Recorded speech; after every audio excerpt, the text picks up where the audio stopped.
Good evening. Welcome to Focus. I'm Rillastine Wilkins, your host here this evening, and we have a fine young man with us today who is just a delight to talk with and to inspire young people across this country. And I want to welcome Mr. Christopher Jackson, who is here, and we're going to talk about preparing youth for the future and some of the things that they need, because he's a young man who's been out there a little while and he's learned some of the easiest ways to get to where you want to go without becoming idle. Welcome, Christopher. Thank you, Rillastine. It's a great pleasure to be here in your honor and to be in your presence, somebody like you, knowing the history of who you are, where you come from, and the things that you've done. It's a great pleasure to be in your company right now today. So thank you for having me. Well, thank you so much. It's really a great pleasure here, and to listen to you and how you interact with young people and trying to inspire them, telling them what they need to do to prepare themselves for the future without having to be a number. Right. And I think that it's just wonderful to see you, and you're a prime example of what is needed across these United States. Right. Thank you.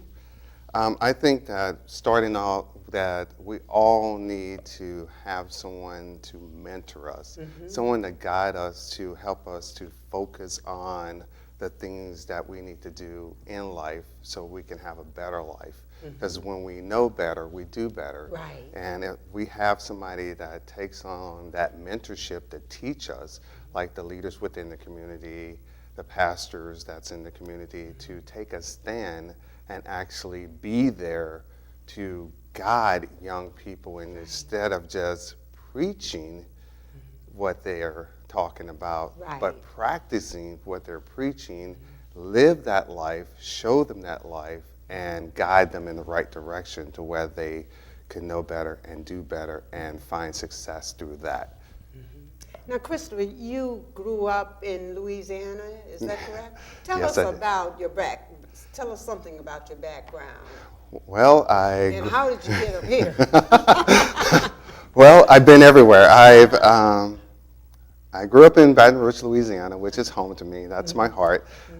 If I wasn't wearing this suit, then you would see an emblem around my neck, which is Louisiana. So I keep home near my heart. Right. And it's always been a great place of focus for me to actually build and grow. And there I'm actually building an organization there, as well as expanding an organization within West Michigan and throughout the country and globally.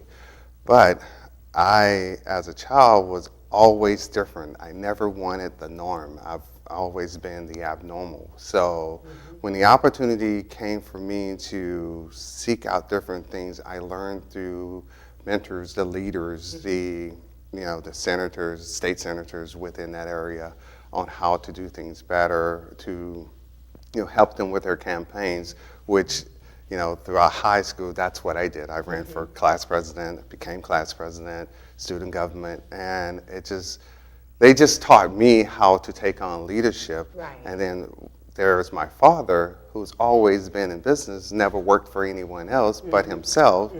And there I saw something in his mentorship, his lead, to be in business for myself, and that's why I'm currently in business for myself today. And that's just been a great thing for me. But I've been in the military. I'm a U.S. vet from the United States Navy. I did that for 9 years. After that, I decided to, move across the country, move to Maryland. Baltimore is currently where I have a home. I came here to West Michigan, to Muskegon. Didn't know anything of Muskegon, and I asked, where is that? Why there? And then I prayed about it, and then asked, what would be my reason for being here? I was only supposed to be here for 13 weeks. I got here in December of last year. I'm still here now today. So 13 weeks have become almost 9 months of being here, and I've met young people here who are looking for something, that know that they want something better. And there's one individual that I will say, his name is Travis Newell, that he said, I've been praying, I've been asking for something, and I've been waiting for somebody like you to come along. I didn't know which direction to go, but now I have somebody like you to show me that there is a different way of gaining and getting things out of life. That there is a way that I can apply what I'm doing, my knowledge, the teaching, the learning, and help other people, as well as focus on the goals and aspirations that I have for myself. And that's what we've been working on day in and day out with the West Michigan expansion of the organization that we're building here currently. Now, you are able to go in and teach leadership skills and get young people involved and make a changeover in their lives, more or less, aren't you? Yes. And with that being said, I do have my degree. I have my bachelor's in organizational leadership, my BS in organizational leadership. But with that, I chose not to actually use that in corporate America, but to use it in the business that I'm a part of. Right. And help other people take that same lead. But what I do in business, there you don't need the experience, you don't need to know a lot about business. You just have to be willing to be coachable and learn through the mentorship, the system that's in place, learn that and grow from there and take on the guidance that's there, the leadership that's there to actually teach you how to move ahead and get ahead. And then in that, we're teaching how to help other people outside of yourself. Then what are the skills that you can instill this in them to get your message across of what you just said? The skills is the training, the teaching that's there. There are a magnitude of mentors that I've learned from Jim Rohn. He clearly states that, formal education makes your living, but self-education makes your fortune. And with that being said, you have to take on the skills of getting back to being self-educated. We all go to college. Yes, we're told go to college, get good grades, and, get a job, work for 40 years to receive the 40% of the 100% effort that we put in at retirement. But as we know, most people, when they get to retirement age, they go back to work. It's not enough because they've accepted the adequate living that was provided to them by a job. Now, here we go through the teaching of personal development, self-education, and how to grow better as a person, to find that strength within, to have the courage and the backbone to go out and do the abnormal, like most people won't do. Right. Because a lot of people are sitting idle and comfortable in their situations. So if we could take them out of that situation and show them how it's done, how it was done before the Industrial Revolution, where, the mass industry said, let's go to work, let's put people to work into jobs, versus let us teach you how to work for yourself and be in business for yourself. And that is where we're failing to teach, because we fall into that system, that perpetual cycle of life of just living. And God didn't put us here to live and just live. He put us here to live a life of abundance, to have more so we can give more, so we can be more, make us better people as a whole. Well, now, with that having been said, and you look at all of the young people out there on the street now, hanging around corners, the gangs and all of that, how do we reach them to show them the kind of life that you see for them and I see for them. There is a future if you're willing to invest and learn something and move from point A to point B. What do you do? It starts with the leaders within the community.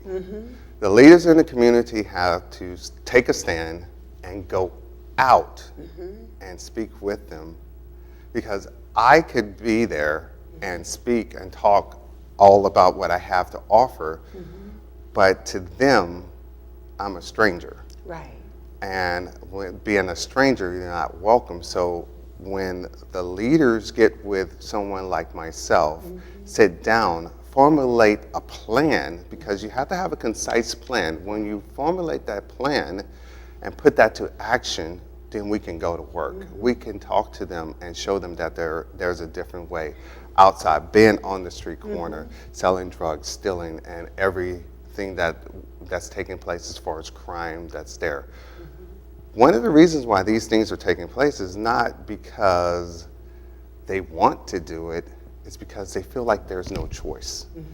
And they're taught generation by generation that this is the way to do things, versus having somebody to take, like I said before, take the lead. Because leadership rises and falls on the success that takes place. Everything rises and falls on leadership. Now, when we're in church, we hear the sermon, but when it comes to outside of church, is that work, those words, is that what's actually being taught on the street? Because we could teach it in church, we could teach it in school, we could teach it anywhere, but we need to take it out and teach it And make everywhere. it work out here in the street, Right. where it's really needed, and they want the help, but they don't know how to do it. They think that they're going to get rich real quick, and that's their only goal. But what they don't, the young people fail to look at is the consequences of their actions, of what they're doing. They're never going to make all that money that they thought they would, because as they make it, they're going to get locked up and waste a whole lot of time in prison. And this is where we need to deter them.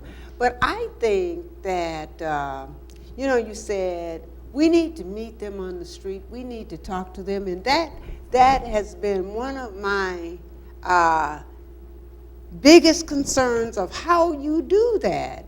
Because do you do it in a setting? Because if you got to go to them, it should be on their territory, and it should be like, okay, this is a big family picnic, and let's sit down and talk. But who's going to listen in that surrounding? They may stay there for a minute, but how do you reach them? You reach them through the elders that's part of their already existing environment. That's where you start. You start at home with those who are clutching their pearls, praying about them, worried about them out on the street, but doing nothing about it. Asking them to step up and take a stand for their children that's out there on the street. Meet with them first and pull them together and take a stand, because they don't know. Based on the history of what's going on, they don't know unless somebody's taking that effort to teach them better. Because the knowledge is there. Right. But people are so afraid to speak out based on fear of what may happen, but they're not taking action based on those fears. It's okay to be afraid, but let that fear be your movement. To say to the young person, hey, I care enough about you to teach you that there is a better way. Let us show you. And yes, not everyone may listen, but if everyone's not willing to listen, that's okay. But we're looking for the ones who are willing to take the lead. Have you met Pastor Jeffrey Huff yet? No, I haven't. Oh, No, I he's haven't. a young man. You remind me memory of him, but he is a pastor in the community. He has a community church on Apple Avenue, near Apple Avenue. Okay. But he grew up next to me, and it's just a delight to see him in the community and how he can talk with all ages, you know. Right. And this is what we need more of. And I think the young people listen to him, you know, because he is, and he speaks the truth to them. Right. And he's made some drastic changes in this community, but it takes young men like you and him to carry the message, and you look like them and they can relate to you, you know. And there's somehow we've all got to be able to reach them to make a change. Yes, we must be able to relate. If we can't relate, we will never get the message across. Right. You need to be sincere. You need to be real, and you know, and be there 100%. Not just show up and say I'm here and not come back, but be there. Be there when they have a time of need. Right. Have your phone on 24 hours. You can reach me anytime. Call me anytime. My phone is always on. I will answer the phone. If I am not able to respond right away, I will respond soon. Because I believe in the fact that we need to be present in order to help. Right, right. And if we're not present, if we're not relating to what their needs are, you know, it all comes down to the need for money. And yes, you're right. Going out, selling drugs, there's a need for money. But in turn, God is not going to give us all the money that we desire unless we know how to handle it. Right.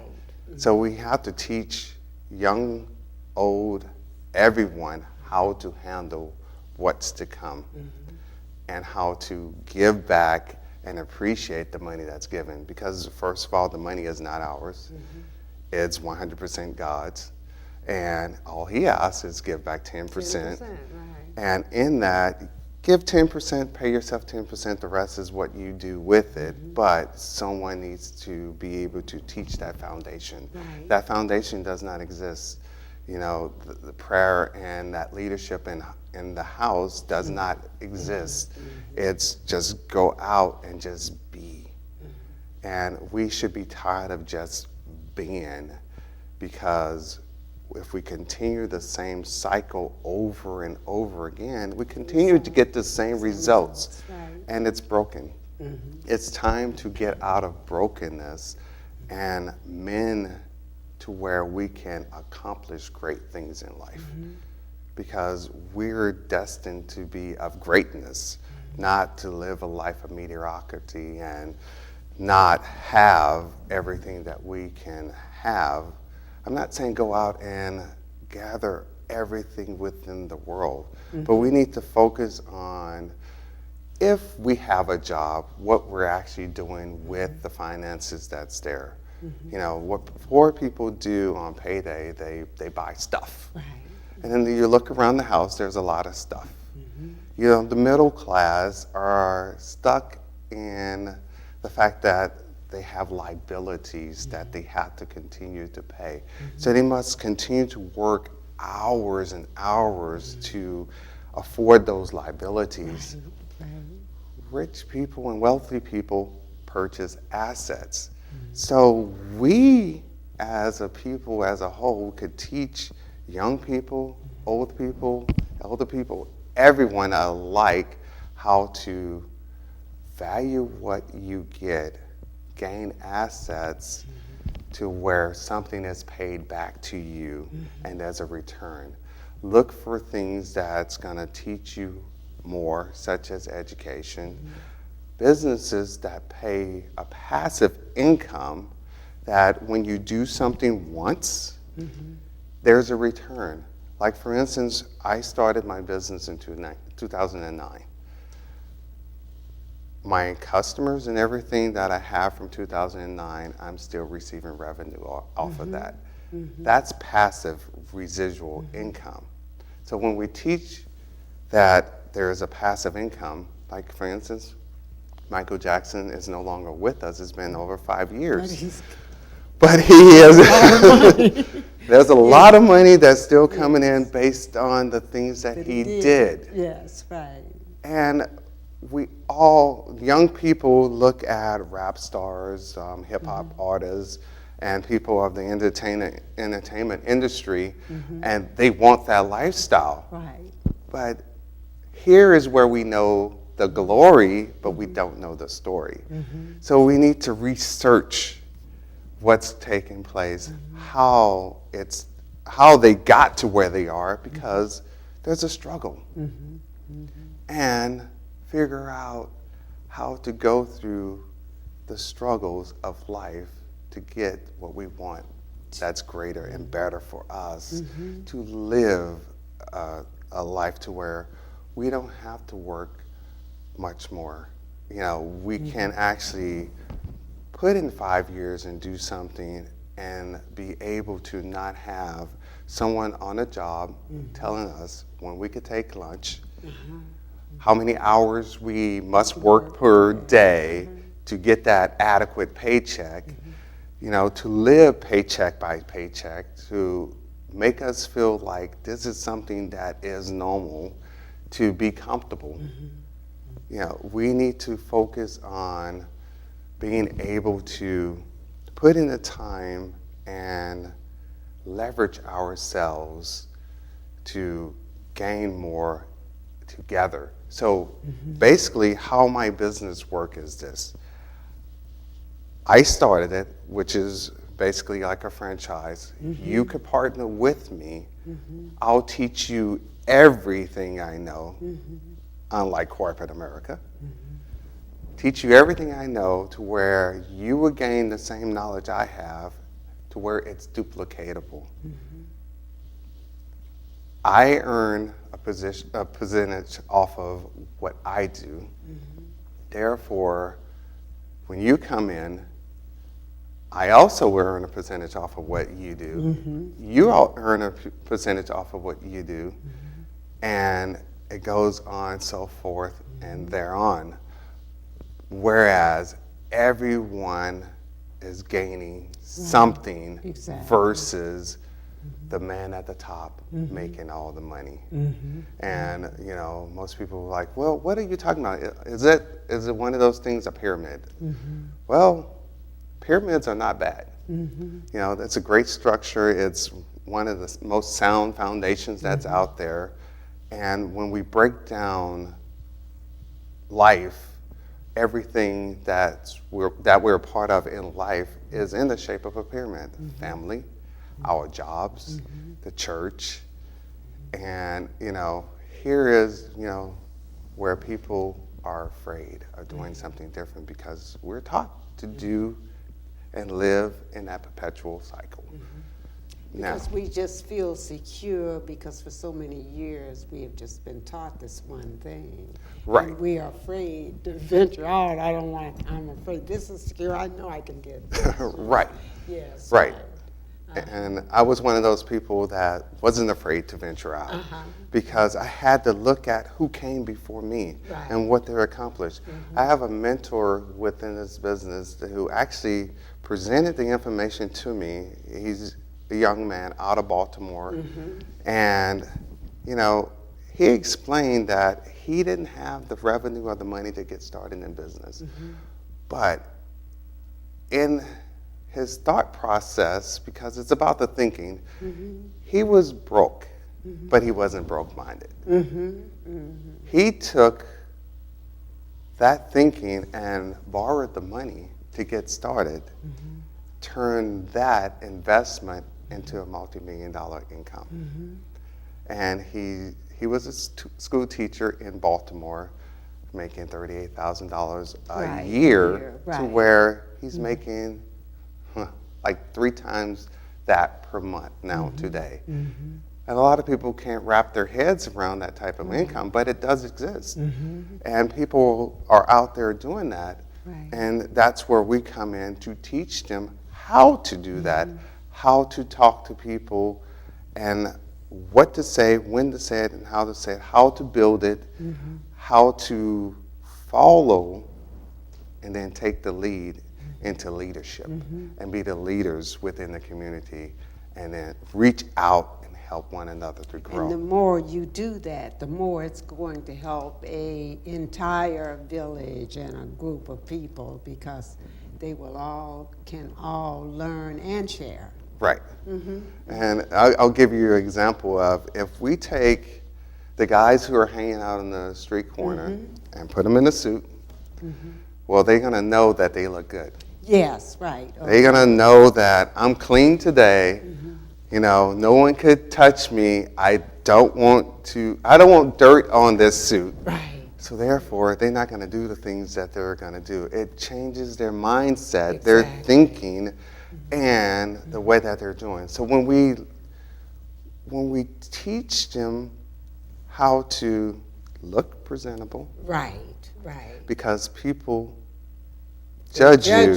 Exactly. Exactly. They judge you before you speak. They see you coming and they know who you are. And that may not be you. You may not be that person, but we need to be aware of our appearance. Right. We need to be able to step out and always look our best and represent something of good. Right. Wouldn't it be amazing for us to go on a street corner where all these young guys have been hanging out, and everybody think of them as being in the hood near hoodlums and all of that, and to put suits on them, and when they go through there, what they would see. Just, wouldn't that be amazing? I could tell you from example Yes. and my experience, it is an amazing thing, because I've actually worked with young people in Baltimore, and you know, there's one guy that I actually took upon myself to say, okay, come in, I'll help you, but not only show you how to do business, but I'll show you how to be a better man. Put him in a suit, took him home. His family didn't even recognize him because that was a different look from what they're used to. Because people know your past, but they can't control and guide your future. The only person that could do that is you. And that's where you have to make a decision to make a difference in your life, to be that person that is no longer the one that's on the street corner, that person that's not taken from others to get ahead, but that person that's willing to show others how to get ahead, to not look for a handout, but give a hand up. Right, yes. And when we give a hand up, we can show people, don't worry about what you have to give, and not worry about where, because when you give, you get back in return, but it doesn't matter where that return comes from, because it's going to come. Christopher, it has been wonderful having you here today. Thank you. And the time has gone by, but we have to get together again and put some of these things in action. Yes, we because must. They sound wonderful. But with that, I'm going to say stay focused. Thank you. Thank you. So it's a pleasure.